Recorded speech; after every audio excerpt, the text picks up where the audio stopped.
রাতে আমি শাড়ি পরেই ঘুমিয়েছিলাম, তাই সকালবেলা ভিডিওটা শাড়ি পরেই শুরু করলাম।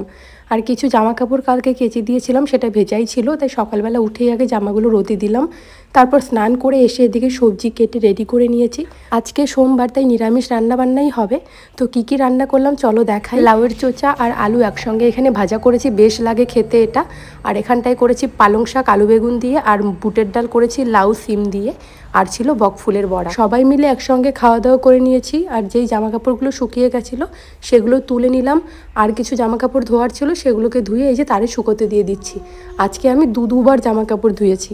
আর দুপুরবেলা আজকে না একদমই ভাত খেতে ইচ্ছে করেনি, তাই সকালবেলা আমি আর আমাদের জন্য ভাত নেইনি, সবার জন্যই এই 2-3টা করে পরোটা করেছি।